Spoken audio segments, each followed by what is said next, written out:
Olá, gente, tudo bem? Meu nome é Thiago Ribeiro. Seja bem-vindo à RVCast, o podcast da RV Construções e Perícias. Quem está aqui comigo é o Igor, como sempre, e hoje a gente tem um novo convidado que ele já vai, daqui a pouco ele vai se apresentar aqui para vocês, mas agora o Igor vai falar um pouco. Olá pessoal, tudo bem? Meu nome é Igor, sou engenheiro civil da RV Construções e Perícias. Seja bem-vindo ao 18º episódio da RVCast, onde nós falaremos tudo sobre corrosão. E claro, quem vai falar isso com a gente é o Pedro Duarte, ele é mestre em tecnologia nuclear. Muito prazer, Pedro, muito obrigado por ter aceitado o nosso convite de gravar aqui e participar da RVCast. Por favor, se apresente, fale seu nome, sua idade, sua formação. Chegamos em outro patamar, temos um mestre aqui com a gente, bora pra frente que eu sei que esse podcast vai valer muito. E ele tá no doutorado já, mas ele vai falar isso dali melhor do que a gente. Boa tarde, pessoal, boa tarde, ouvintes, pessoal da RVCast, é um imenso prazer estar aqui gravando com vocês. Bom, como me apresentaram aí, né, sou mestre em tecnologia nuclear.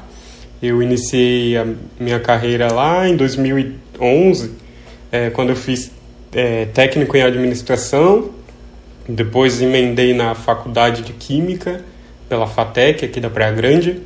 Depois eu fiz a iniciação científica junto com o IPEM, né, o Instituto de Pesquisas Energéticas e Nucleares, que é uma autarquia da USP. Então eu sou um aluno USP. Eu fiz a iniciação, depois da iniciação já emendei o mestrado, porque não pode perder tempo, o mestrado em tecnologia nuclear, e também agora, né, a partir do ano passado, tem um ano exatamente, eu iniciei o doutorado também na área de tecnologia nuclear. Eu estudo os supercapacitores para aplicação em carros elétricos, desde a minha iniciação. Eu tenho uma patente relacionado a esse tema e algumas outras publicações, como capítulo de livro na área de polímeros, e há acho que 5 artigos, não lembro muito bem, acho que mais ou menos isso. E é um imenso prazer agora falar com vocês sobre corrosão, que é uma área que eu gosto bastante, apesar de eu não atuar ativamente nela, é uma área que eu sempre estou me atualizando e gosto bastante. E é só isso? Caraca, o cara contou tudo o que ele... Vamos 10 minutos só se apresentando aqui, contando tudo que ele fez, ainda faltou ainda, eu acho. O cara é uma máquina, né? Eu espero que não seja uma máquina com corrosão. Não. Vamos começar. Eu quero que você fale mais sobre o seu mestrado. O que é exatamente mestre? O curso, né? Exatamente. Tecnologia nuclear. Você aprende a fazer bomba? Você aprendeu a fazer bomba? Você aprendeu a explodir casa? Você aprendeu a fazer droga? Como é que foi esse negócio aí? Olha, eu sempre ouço essa história, né, da bomba. Caraca. E ano passado eu fiz uma palestra para um pessoal do estado da Bahia, e eu comecei falando disso, falando de bomba, que era para prender a atenção das pessoas. Falei de Hiroshima, Nagasaki, falei do acidente de Chernobyl, falei um monte de coisa para depois introduzir as coisas boas que a tecnologia nuclear traz para a gente, né? Exatamente. Essa que é a piada. Alguns exames que nem a gente tem recorrentes, que nem, por exemplo, a tomografia, o próprio raio-x, é tudo baseado nas ideias de tecnologia nuclear. E hoje salvam vidas, né? Tem remédios que nem a radioterapia, que salva pessoas de câncer.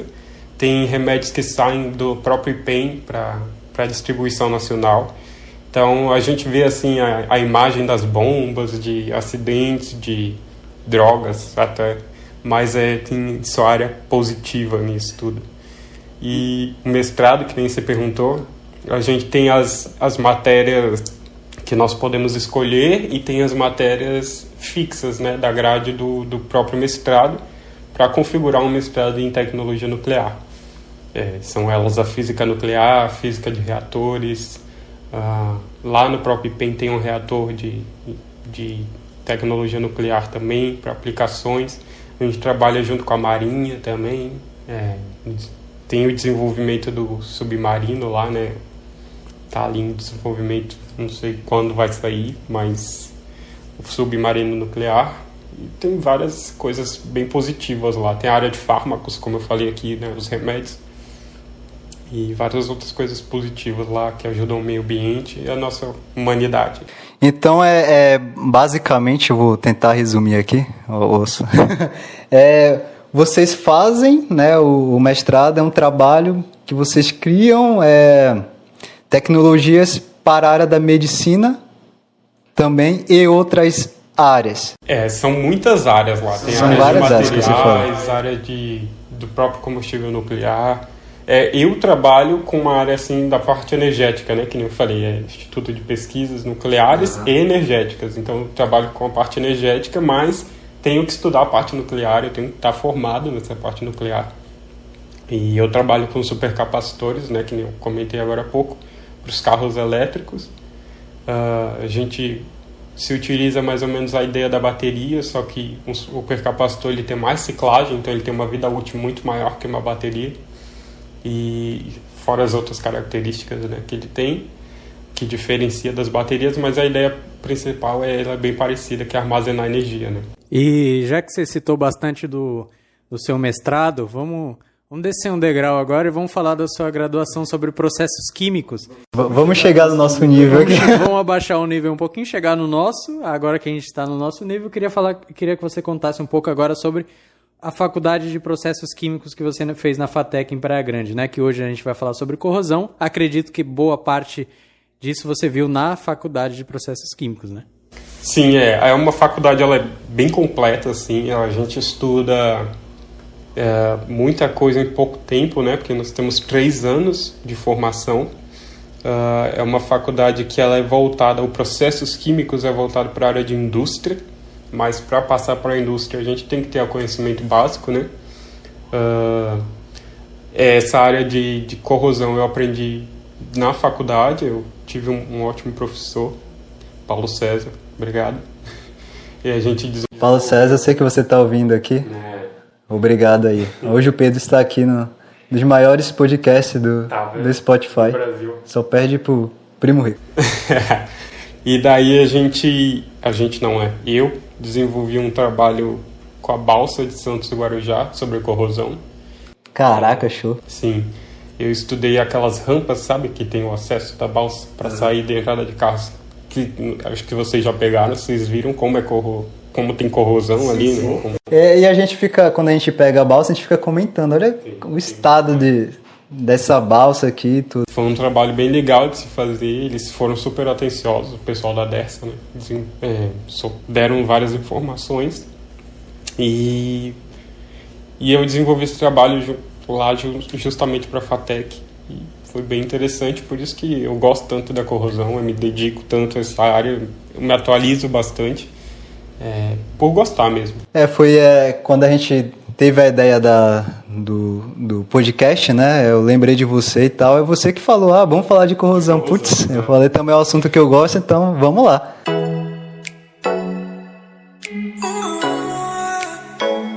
Então vamos lá, né? A gente tá falando tudo, já falou várias vezes corrosão. Vamos falar o que é propriamente dita corrosão, né? O que seria corrosão? Bom, a corrosão é um processo químico que acontece a transferências de elétrons entre materiais ou ambiente, né? Geralmente acontece muito o que a gente chama de ferrugem, né? O que não é errado, mas ela é um processo de corrosão do ferro. Então, essa tudo que a gente pensa em corrosão é a primeira imagem que vem na nossa cabeça, é justamente a ferrugem. E esse processo de troca de elétrons ele pode ocorrer até mesmo com ar ou entre 2 materiais metálicos, por exemplo, né?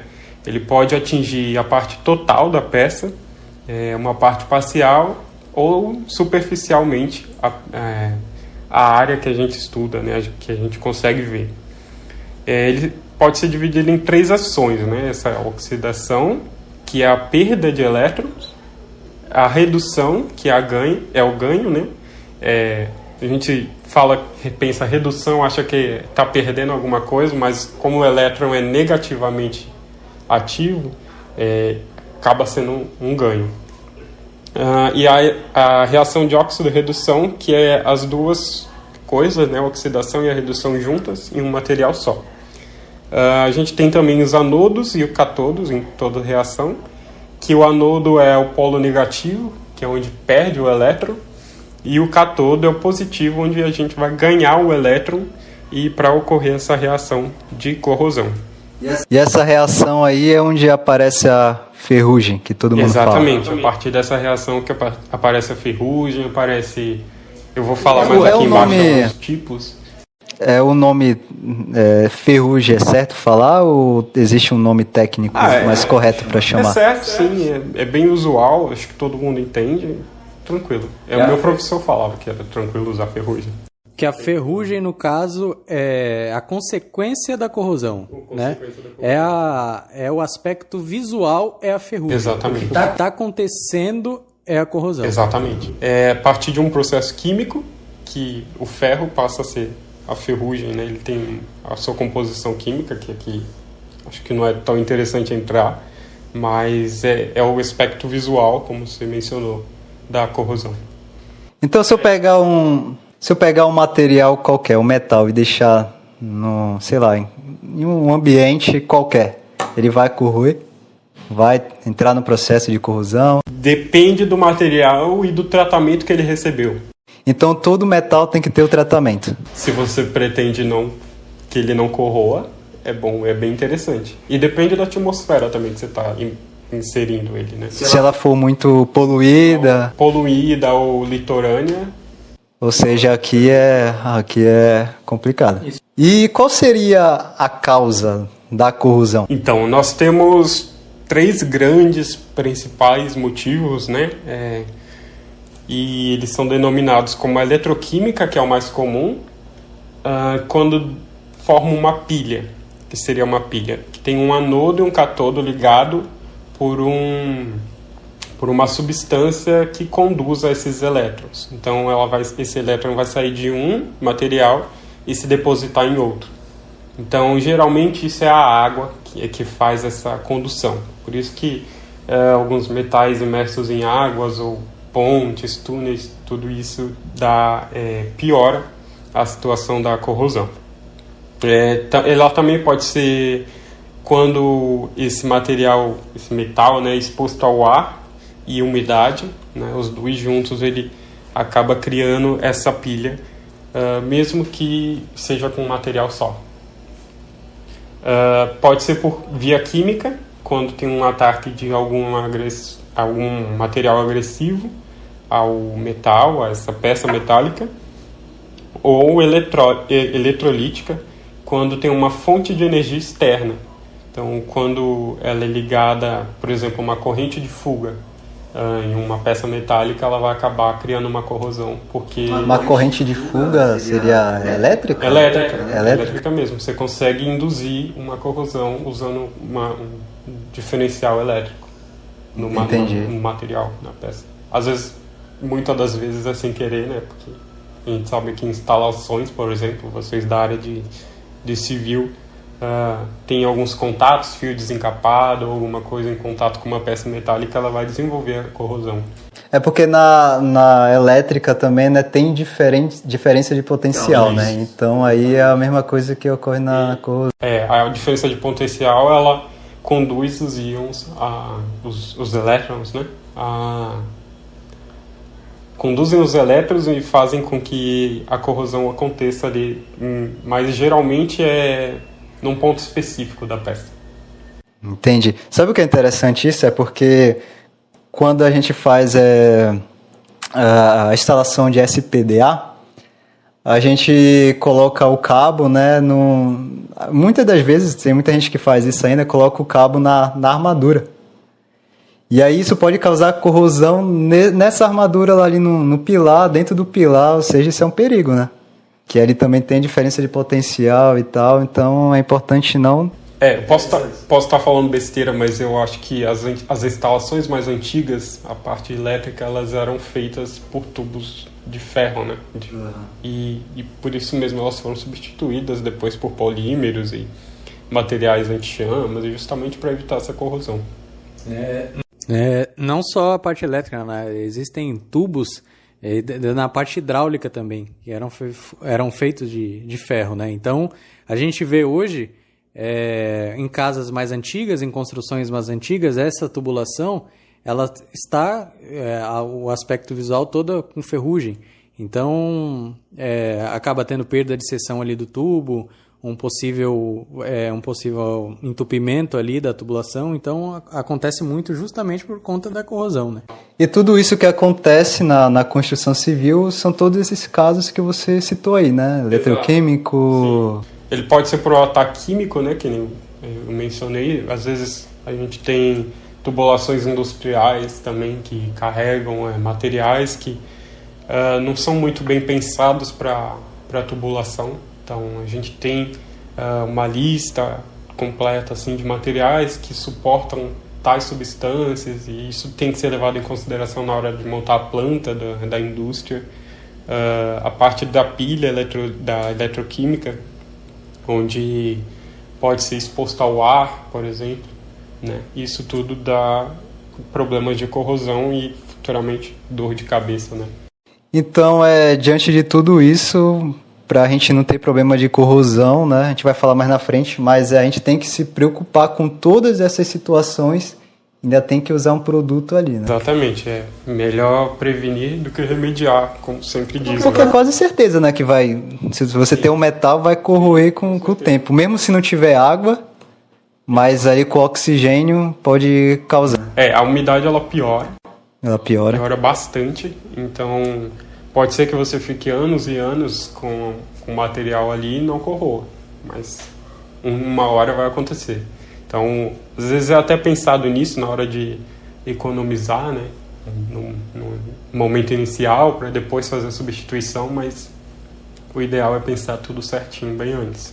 Eu já vi uma vez que a corrosão, o processo de corrosão, é um processo natural do metal, né? Que ele vem lá da jazida, né, o nome e tal. E é um processo natural. E a gente que impede que ele aconteça, colocando produtos e tal, né? Isso é o certo. É isso mesmo, é um processo natural. Como eu disse, também pode ser que demore, né? Leve um tempo. Mas é um processo natural, sim. E ele forma os óxidos, né? Que é o que você mencionou, que é espontâneo. E a gente evita para poder usar no nosso dia a dia, na nossa... Então a gente que está atrapalhando o processo natural, tipo, está impedindo do metal crescer ali, né? Voltar. E existem alguns tipos de corrosão, ou a corrosão é única? A corrosão e pronto. A corrosão serve para isso, serve para aquilo, serve para aquilo. Ou existem alguns tipos de corrosão? Não, as corrosões elas variam conforme profundidade e aspecto, né? Que é o ponto visível da corrosão. Né? Ela pode ser de maneira uniforme, onde a gente vê a peça inteira com perda de espessura. Então a gente às vezes consegue ver peças metálicas perdendo espessura pela corrosão, né, que ela perde matéria. Pode ser localizada quando ela tem um ponto específico para acontecer e forma um buraco, propriamente dito. Tem alveolar, é um nome meio estranho, mas são manchas circulares que não são profundas, elas são superficiais. E tem os pits, que são buracos maiores do que os alveolar, e ela é um pouco mais profunda, mas não chega a atravessar a peça. E a seletiva, que ocorre por razões químicas ou morfológicas.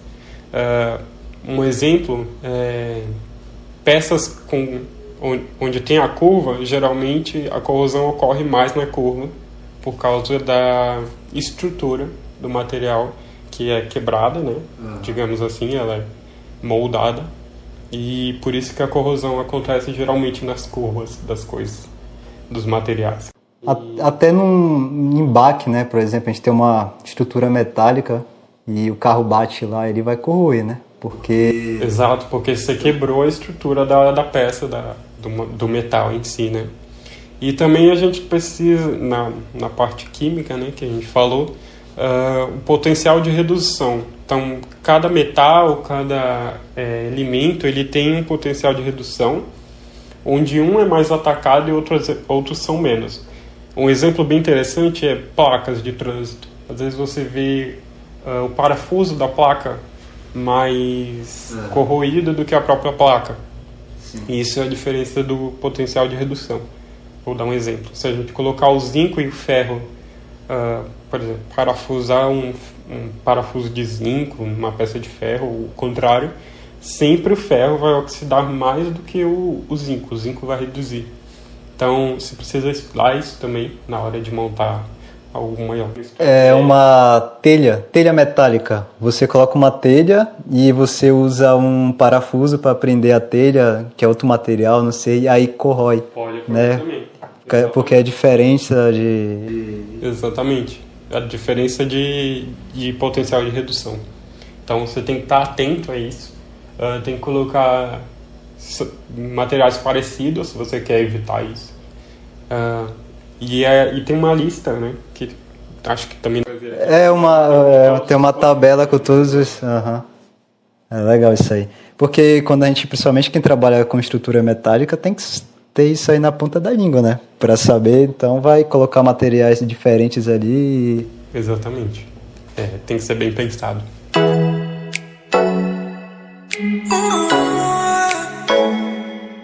Mas beleza, a gente já falou de todas as buchas aí, colocamos medo nas pessoas agora sobre corrosão. Mas tem como evitar isso? Tem como proteger o metal da corrosão? Se sim, quais são as indicações para isso ou não tem como? Corrosão vai acontecer e pronto, e dane-se. Não, tem jeito de evitar sim. Eu fiz uma lista aqui dos mais simples a um pouquinho mais avançados. Seria revestir. Então a gente tem hoje em dia tintas à base de polímero que faz uma camada que evite que a peça, né, a gente chama de peça, então acho que o pessoal está entendendo. Peça é qualquer material, qualquer forma que você tenha de metal. Essa tinta ela vai fazer como se fosse uma camada em cima desse material e vai impedir que ele tenha abrasão com esses, seja com o ambiente, com água ou com qualquer coisa que ele tenha interação e possa corroer. Tem os verniz, que tem a mesma função das tintas, os arcão, o estanho, e como um exemplo eu trouxe aqui a folha de Flanders. Eu acho que vocês já abriram uma lata de milho, ervilha, e viu que dentro ela tem um plásticozinho, né? Você sente que tem um plástico, tem alguma coisa ali impedindo que aquela água de conserva ela entre em contato com o material, porque ela possui muito sódio. Então o sódio faria com que o latão, né, que é chamado de latão, corroesse. Então é colocado um polímero para evitar essa corrosão. Então por isso que eu vou dar uma dica aqui: se você for no mercado e ver uma lata amassada, não compre, porque ela pode estar com corrosão dentro e vai fazer mal para sua saúde. Tá vendo? E com essa dica você tem que seguir aqui a RV Cash, hein? Que essa dica aí eu vou até anotar aqui. Falaram aqui no meu ouvido que sardinha enlatada já faz mal. Agora se tiver sardinha enlatada com a lata amassada, pior ainda. O que você falou aí, o único que eu usei até agora foi o Zarcão. Inclusive foi numa obra de contenção que nós fizemos, que era obra de contenção em solo grampeado. Então, a técnica é a gente inserir a armadura no solo, mas como ele vai estar ali em contato direto, alguns têm uma proteção, mas como ele vai estar em contato direto ali, exposto, ele tem que ser protegido. Aí a gente passava o Zarcão, que era um tipo de proteção ali, para evitar essa corrosão dos grampos, né, do solo grampeado, né? Porque senão não adianta nada, porque é ele que faz a força de tração ali do muro. Exatamente. Aí... pegando o gancho, continuando aqui algumas coisas que eu tenho para dizer para prevenir, né, essa corrosão.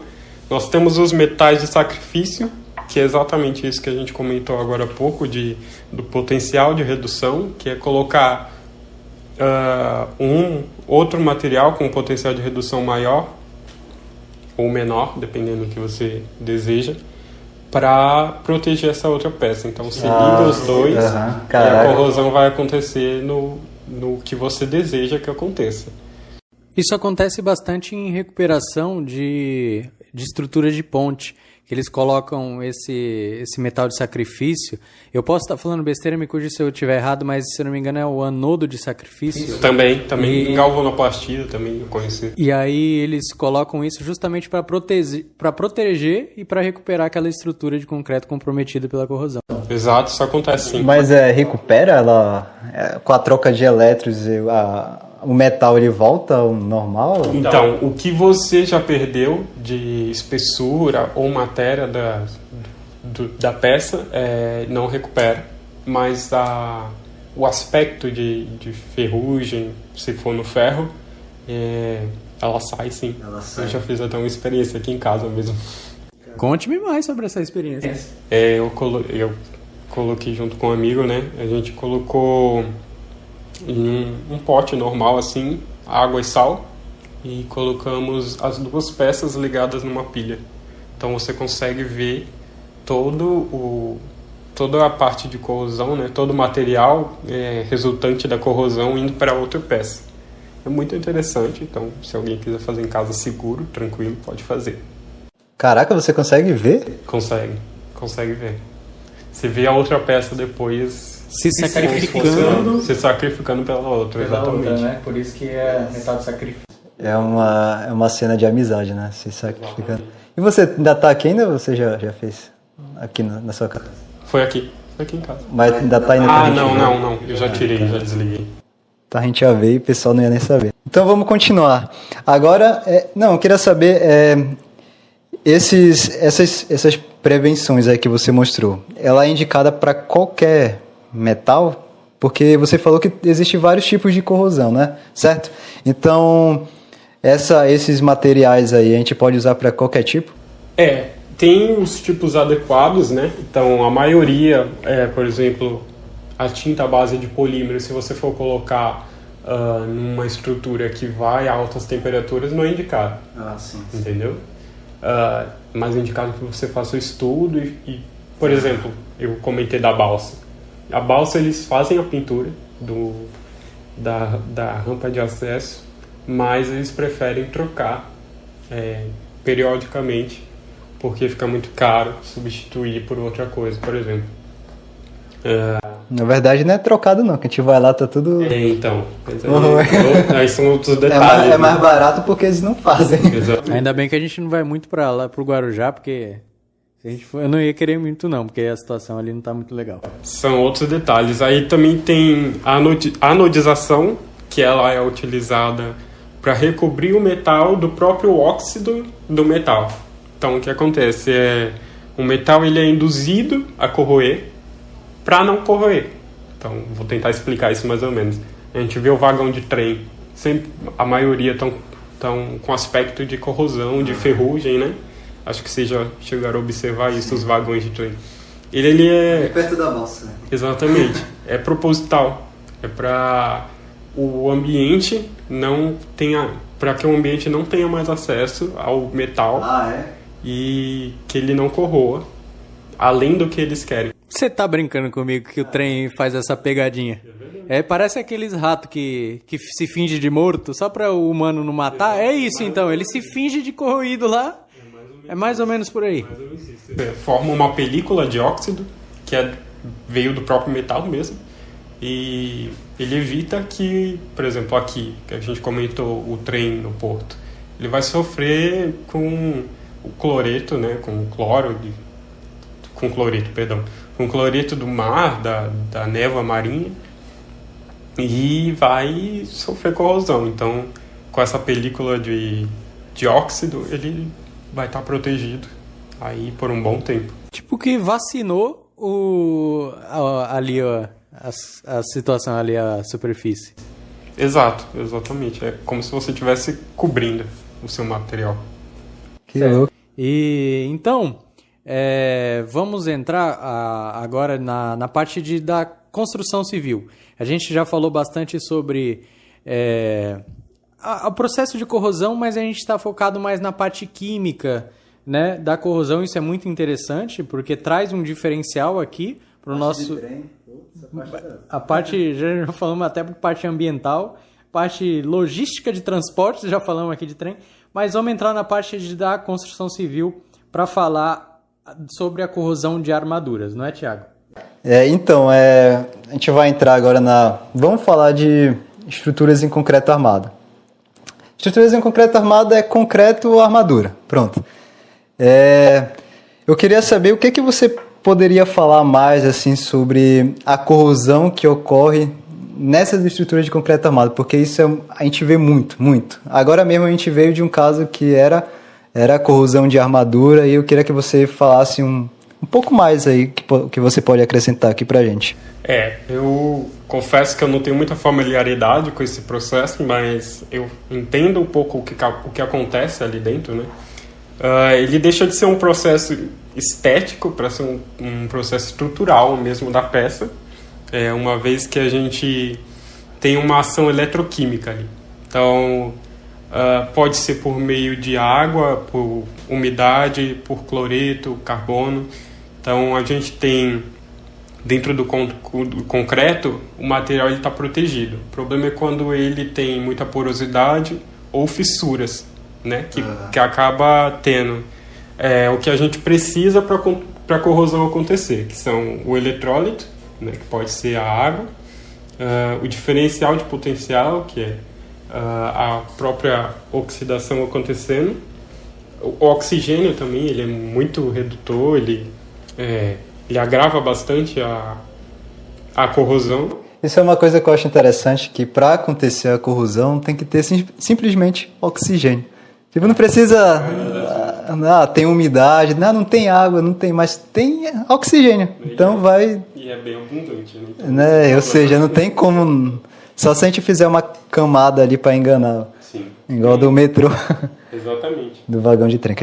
E o que eu sei, assim, resumidamente, uma pessoa que não está na área para entender, é que a estrutura de ferro, né, geralmente é ferro, ela enferruja, então ela vai aumentar o tamanho, porque a ferrugem tem um tamanho maior do que a da peça, ela vai expandir e vai criar fissuras e até mesmo destruição da própria peça, né, do concreto armado.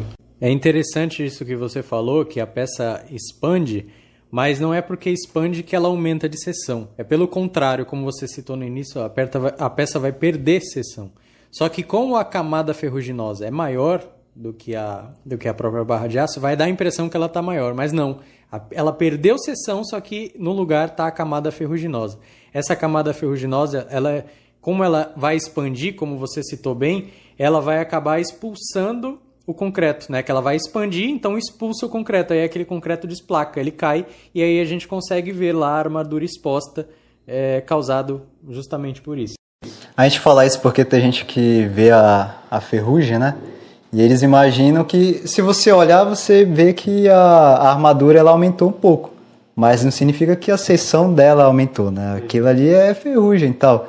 Então, uma das coisas que você falou, que é interessante, né? Você falou da umidade, que pode ter fissuras ali que vai entrar que vai deixar os agentes agressivos entrarem na armadura, e enfim. Uma das coisas que a gente faz para evitar aqui, é importante todo mundo saber, é atender ao cobrimento correto ali da estrutura de concreto, que é isso. A gente tem que ter o cobrimento, um concreto, uma camada de concreto que fica ali para proteger a armadura. Que aí, para cada região, tem o seu nível de agressividade, ali, a classe ambiental e tal. Cada ambiente tem esse nível e tal, e cada um tem o cobrimento correto. Isso é uma das coisas que a gente faz para prevenir que esses agentes invadam o concreto e cheguem nas armaduras. E também a porosidade. Você falou que fica uns buracos lá no concreto. A gente, no momento de construção, a gente tem que fazer um concreto menos poroso, para que não fique esses vazios ali que entre oxigênio, a água, enfim, isso é uma das coisas que a gente precisa fazer no momento de construir para evitar a corrosão de armaduras. Falando um exemplo prático aqui sobre esse cobrimento, né, só para explicar um pouquinho mais, aqui na Baixada Santista, onde nós estamos, classe de agressividade ambiental igual a 3. E aí a gente vê lá na tabela de cobrimento que classe de agressividade ambiental igual a 3, a laje o ferro da laje ele tem que estar protegido por um cobrimento de 35 milímetros, ou seja, 3,5 centímetros. A maioria não faz isso. A maioria faz com cobrimento de 1,5, 2, 2,5, que é muito errado e que isso é muito engraçado porque a maioria das lojas de material de construção não vendem os espaçadores, que a gente garante com os espaçadores. Não vendem os espaçadores de 35 milímetros. E aí, como é que os construtores vão garantir o cobrimento adequado de acordo com a norma? A mesma coisa para viga e pilar. Viga e pilar aqui na Baixada, cobrimento adequado 40 milímetros. A maioria faz com 2,5, 25 milímetros, porque é o que vende nas lojas de material de construção o espaçador de 25 milímetros. Ou seja, os caras estão vendendo errado. Beleza, agora a gente está nesse meio aqui. Já estamos falando de concreto armado. Existem dois agentes agressivos, né, das estruturas que penetram ali o concreto e tal e acabam causando a corrosão, que é o cloreto e a carbonatação. É uma parte bem mais de química mesmo e tal. Eu queria que você pode atribuir aí pra gente sobre esses dois agentes agressivos. Claro, como ele mencionou, o cloreto, né, e o carbono vindo do gás, mesmo expelido pela poluição. Então, lugares como São Paulo, que é bastante poluído, isso acontece bastante. Túneis, viadutos, pontes, sempre há algum resquício de corrosão por causa desse motivo, né? Eu vou falar primeiro da carbonatação. Depois a gente entra na parte dos cloretos, né? A carbonatação ela ocorre quando a água ela entra no concreto por meio das fissuras ou dos poros, né? Ela dissolve o cálcio que tem junto do material que você usou para fazer o concreto e forma o hidróxido de cálcio. Até aí tudo bem. Deixa o hidróxido de cálcio quieto lá parado. O CO2, que é emitido pela poluição, ele entra com a água e forma o ácido carbônico. Daí o ácido carbônico, junto com o hidróxido de cálcio, que ficou formado lá atrás, ele forma cristais. E esses cristais acabam também por expandir a forma que foi pré-moldada, né, que foi feita, o concreto acaba sendo expandido. Além disso, há também o consumo de cálcio do concreto, que acaba diminuindo o pH. Então, a diminuição do pH do concreto acaba também piorando a corrosão, porque é um meio ácido. Acaba ficando um meio ácido. Isso é interessante, que a carbonatação ela ocorre no concreto, né? Exato. Não na armadura, é no concreto. Exato, ela ocorre no concreto, a partir dos materiais do concreto em contato com os exteriores, né? Os agentes agressivos que a gente chama. E depois você mostra aí pra gente aquele C+3, que tem toda a reação, né? Que vai e aparece lá, do nada, é a carbonatação ali. Sim, mostro sim.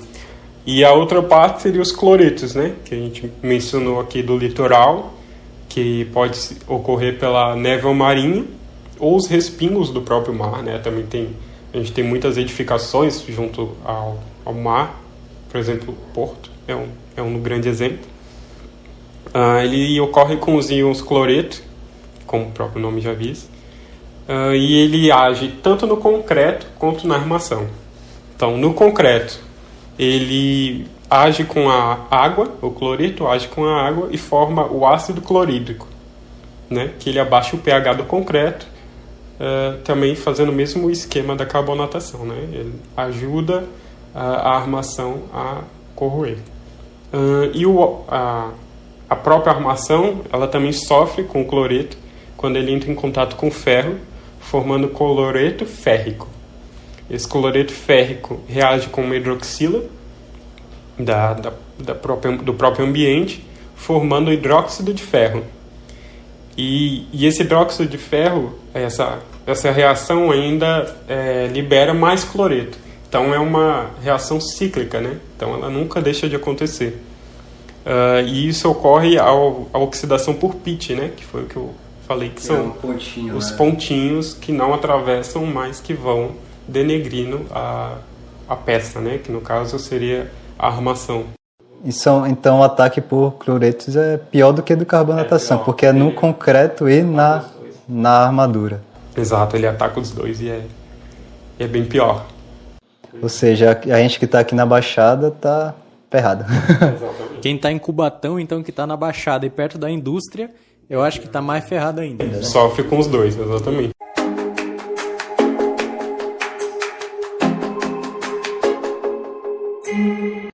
Mas beleza, vamos supor que o tratamento adequado não foi feito, o cobrimento adequado não foi garantido.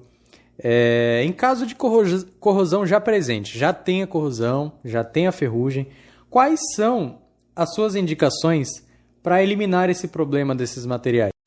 A primeira coisa que eu indico é estudar antes de criar alguma coisa, fazer o estudo, né?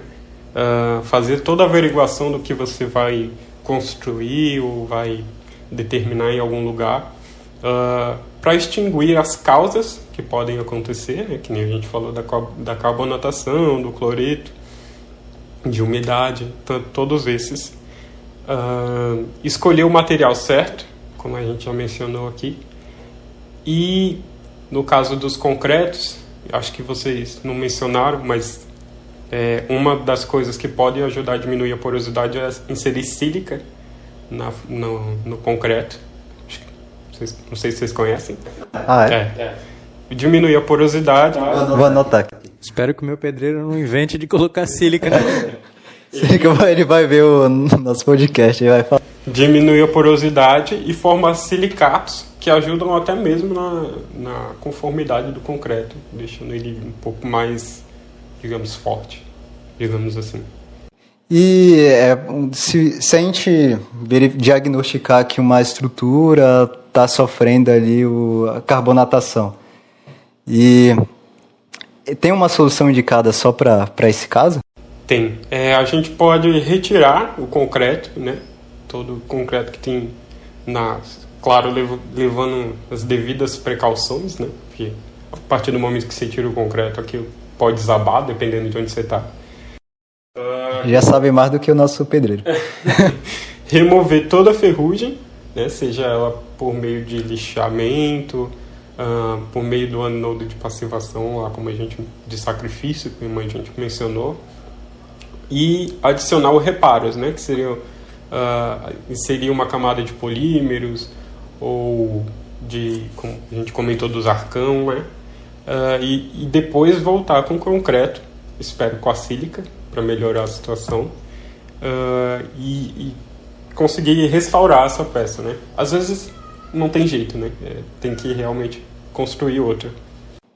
E porque também as pessoas, quando elas verem um processo de corrosão, elas não vão logo solucionar, né? Elas ficam, tá ali. Exatamente. E aquilo vai acontecendo, o processo vai se agravando, quando chegar a seção, a armadura não tem mais seção e a gente não pode fazer mais nada. Aconteceu até, não sei se foi recentemente, porque a pandemia me tirou a noção de tempo e espaço, mas aconteceu um prédio, desabou também, que tinha uma coluna que estava com... Da piscina? Não, esse da piscina é pior ainda, mas é um que desabou. Lá nos Estados Unidos, não sei se foi em Miami, não sei onde foi, mas o prédio desabou por causa disso. Foi verificado que na garagem lá, os pilares estavam com processo de corrosão, entre outros problemas, mas um deles era a corrosão. Certo. E aconteceu outro caso não sei, acho que foi em Fortaleza, que caiu um puxadinho, uma varanda, em cima de uma senhora. Acho que é esse, que quando mostraram as fotos que tinham mandado no grupo do WhatsApp do condomínio, tinham passado uma fita adesiva em volta e deixaram lá. Pedir para acontecer, né? Você tá vendo que aquilo tá errado, é um processo perigoso, porque ela pode acontecer muito rápido, e você nem percebe, né? Eu tenho uma última pergunta, muito interessante. Existem rodoviárias e tal que são feitas em estruturas metálicas, né? Já não é mais concreto armado, é só metal. E em alguns lugares, no canto do pilar, assim embaixo, tem corrosão, porque as pessoas mijam lá. que tu pode falar mais sobre isso? Cachorro. Tu mija lá, né, que eu sei. Esperando o busão lá. Eu não tenho certeza, mas eu posso dar a ideia de que a ureia que está presente na nossa urina, ela seja um agente bastante agressor, porque ele é ácido, e ele acaba intensivando a corrosão, digamos assim. Ela já ia acontecer, mas ele não vai, por exemplo... Será que ele não tira a proteção que tá ali daqui? Então eu acho que não chega a tirar, mas pode piorar o que já tem, entendeu? Meio que isso. Porque também não é tão forte a ureia que a gente elimina, né? Porque é um ácido, né? Então, se é ácido, creio que vai estar mexendo com o pH da estrutura. Exatamente. E é sempre uns bêbados. Constantemente, porque a gente sabe que acontece constantemente, é extremamente perigoso, né? E é perigoso, porque a pessoa tá urinando no pilar ali, na estrutura, e tá corroendo. Ele vai passar na ponte. O pilar já estava todo cagado, agora tá mijado. Tá tudo errado. Queria fazer uma pergunta agora para você, Tiagão. Você é um menino muito estudado, faz pós-graduação em patologias. Vamos falar de um exemplo prático. Toda hora eu faço um trava-línguas com exemplo prático. Eu queria saber, um exemplo prático. Eu tenho um pilar, eu tenho uma laje que ele está desplacando concreto. Está desplacando, tá com a ação da corrosão ali, o ferro está enferrujado. Queria saber uma prática assim para o pessoal fazer, caso não esteja muito grave, qual a solução para eliminar esse problema. O que o Pedro falou é basicamente o que a gente faz também, né? A gente, se está com o processo de corrosão ali, a gente vai, obviamente, tirar o concreto, a gente vai deixar a armadura ali, a barra de aço livre, vamos liberar ela, limpar, tirar toda a ferrugem, tirar o problema que tem lá, e a gente vai passar um produto mais indicado. Existe vários aí que, tem gente que não limpa, só passa, mas a gente vai limpar, depois passar o produto. Se for uma laje ou uma viga, a gente precisa escorar antes de abrir para tirar o concreto e tal. E a gente precisa de fazer uma ponte de aderência. A gente tem que usar um produto que vai garantir a aderência da armadura com o concreto, com o reparo que a gente vai colocar. A gente usa um produto para dar essa ponte de aderência, que a gente chama, e depois a gente vem com uma argamassa estrutural, ou pode ser um grout, nunca só reboco, pelo amor de Deus. As pessoas às vezes vê uma corrosão, só jogam um reboquinho e já era. Nunca só isso. E aí sim a gente consegue solucionar isso. Isso se a armadura não perdeu seção. Se a armadura perdeu seção 10 a 15 ou 15% ali, a gente vai ter que reforçar, a gente vai ter que colocar outra barra barra de aço lá e tal, que nunca pode ser menor que 6,3 milímetros o diâmetro, e vai ter que reforçar, né? Então, por isso que é melhor solucionar quando está no início desse problema de corrosão.